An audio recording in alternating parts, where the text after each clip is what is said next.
Today I want to talk about how to set up a tarp. Now, depending on what you're setting the tarp up for, you're going to do this in different ways.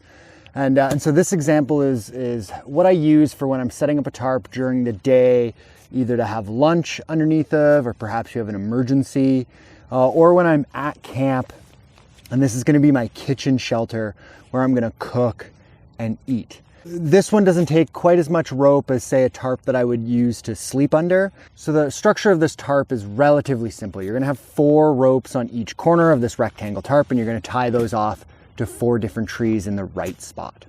So the first thing you want to try to do is find an area that you want to have the tarp over top of, and make sure you've got some trees in some relatively good areas. You're kind of thinking of like 4 corners right here. So I see a couple of trees and a few different options that I can work with.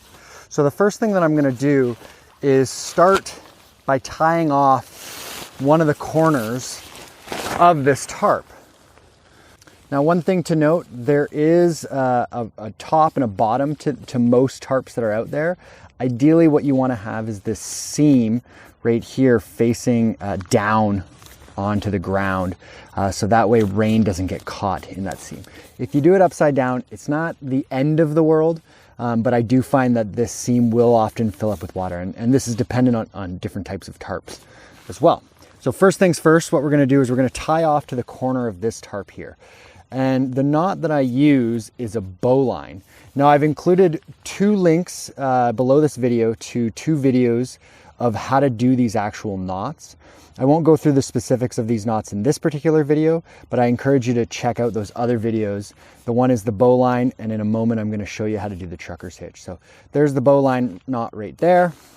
Now I'm going to go to the first tree, which is right here. I'm going to go around that tree.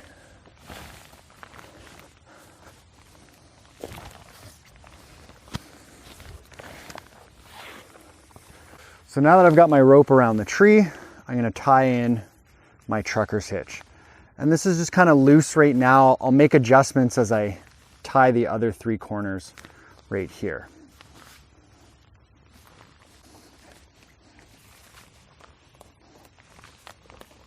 So now I'm going to go to the opposite corner, and same thing, I'm going to throw in a bowline into this loop.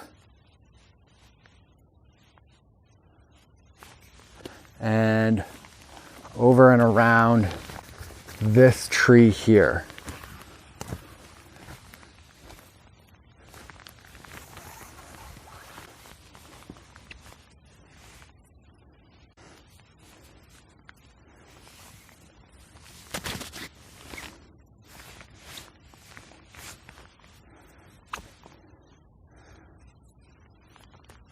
Don't worry about tension right now. We'll kind of get to that in a moment.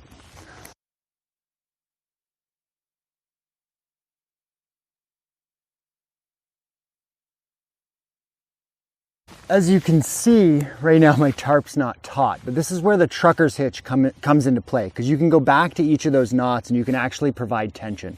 So the first time I do this, I go around to each corner.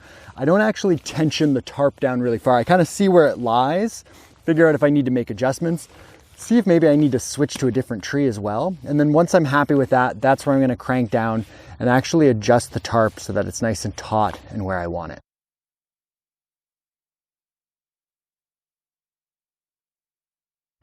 Here we go. So now that I'm happy with the tension and how this tarp is laid out, you can see underneath of it, it's just high enough that you can comfortably sit underneath it. I don't necessarily want to be able to stand up underneath of this tarp because I'm going to be seated anytime that I'm eating or having lunch underneath of this thing.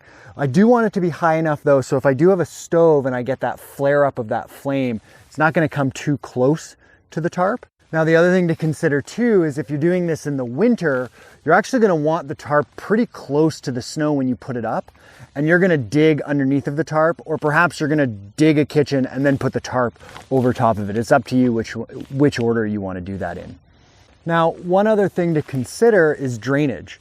This tarp is perfectly flat. You know, in textbook it looks great, but as soon as it starts raining, water is going to pool in the center of this tarp, and that's going to become a bit of an issue.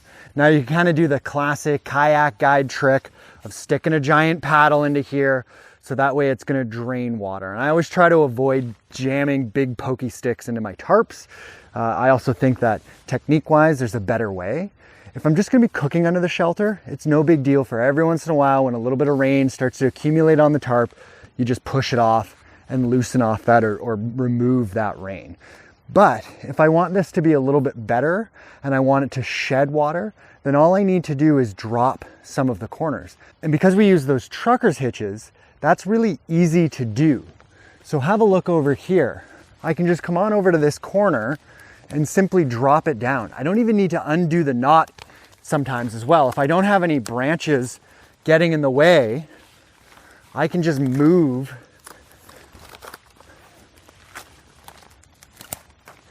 the rope down the tree just like that and get it a little bit lower. The other thing I can do to get this tarp a little bit lower on one corner in order for it to drain is just drop a log or a rock on top of one of the ropes.